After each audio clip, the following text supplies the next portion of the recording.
ओम श्री परमात्मने नमः। अच्छयोग्य मदाध्यो मक्लेद्यो शोष्ये एव च नित्य सर्वगता स्थानोरत चलोयम सनातन। शस्त्र आदि इस शरीर में विकार क्यों नहीं करते, ये बात इस श्लोक में कहते हैं।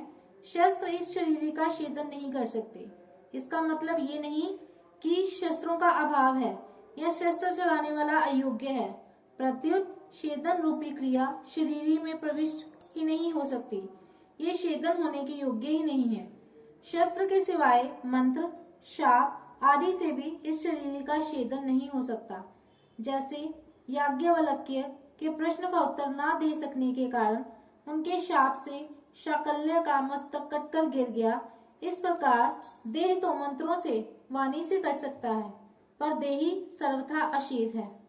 ये शरीरी अध्यादेय है क्योंकि इसमें जलने की योग्यता ही नहीं है। अग्नि के सिवाय मंत्र, शाप आदि से भी ये देही जल नहीं सकता। और जैसे दमयंती के शाप देने से व्याध बिना अग्नि के जलकर भस्म हो गया, इस प्रकार अग्नि, शाप आदि से वही जल सकता है जो जलने योग्य होता है। इस देही में तो दहन क्रिया का प्रवेश ही नहीं हो सकता। ये देही गीला होने योग्य नहीं है, अर्थात इसमें गीला होने की योग्यता ही नहीं है। जल से एवं मंत्र, शाप, औषधि आदि से ये गीला नहीं हो सकता।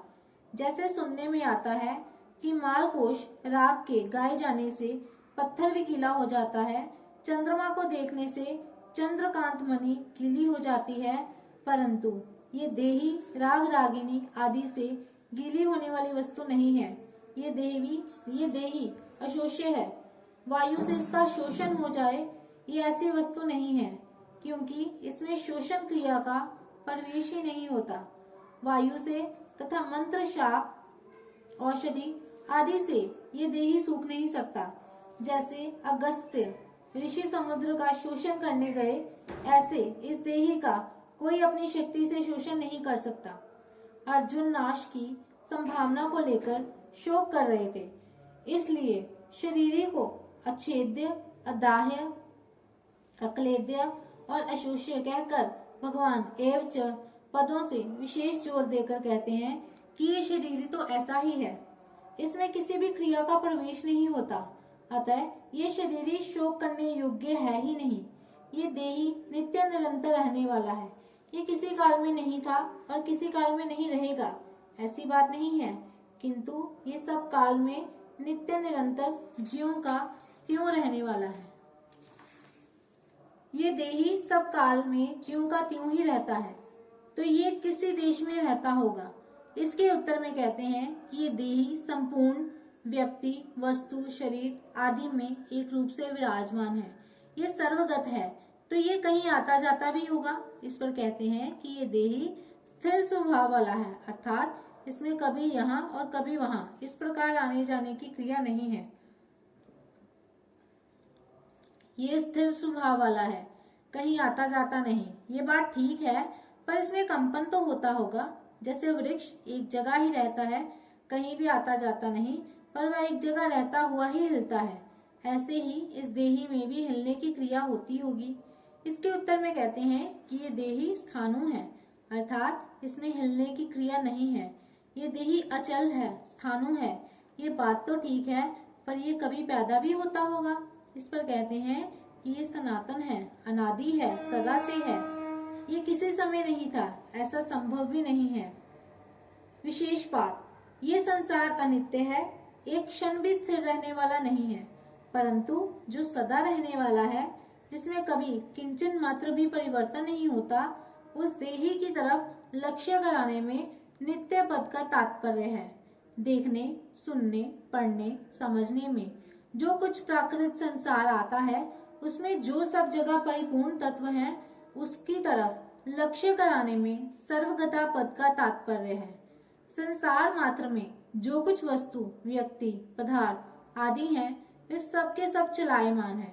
उन चलायमान वस्तु, व्यक्ति, पदार्थ आदि में जो अपने स्वरूप से कभी चलायमान नहीं होता, उस तत्व की तरह लक्ष्य कराने में अचल पद का तात्पर्य है। प्रकृति और प्रकृति के कार्य संसार में प्रतिक्षण क्रिया होती रहती है, परिवर्तन होता रहता है। ऐसे परिवर्तनशील संसार में जो क्रिया रहित, परिवर्तन रहित, स्थायी स्वभाव वाला तत्व है, उसकी तरफ लक्ष्य कराने में स्थानोपद का तात्पर्य है।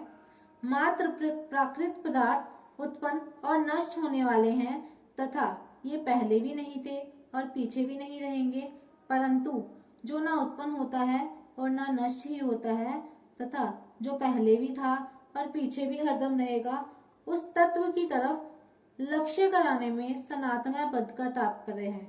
उपयुक्त पांचों विशेषणों का तात्पर्य है कि शरीर संसार के साथ तादात्म्य होने पर भी और शरीर शरीरी भाव का अलग अलग अनुभव ना होने पर भी शरीरी नित्य निरंतर एक रस एक रूप रहता है। परिशिष्ट भाव सर्वगता स्वयं देहगत नहीं है, प्रत्युत सर्वगत है। ऐसा अनुभव होना ही जीवन मुक्ति है। जैसे शरीर संसार में बैठा हुआ है, ऐसे हम शरीर में बैठे हुए नहीं हैं। शरीर के साथ हमारा मिलन कभी हुआ ही नहीं, है ही नहीं, होगा भी नहीं, हो सकता ही नहीं। शरीर हमारे से बहुत दूर है, परंतु कामना, ममता, तादात्म्य के कारण हमें शरीर के साथ एकता प्रतीत होती है। वास्तव में शरीरी को शरीर की जरूरत ही नहीं है। शरीर के बिना भी शरीरी मौत से रहता है।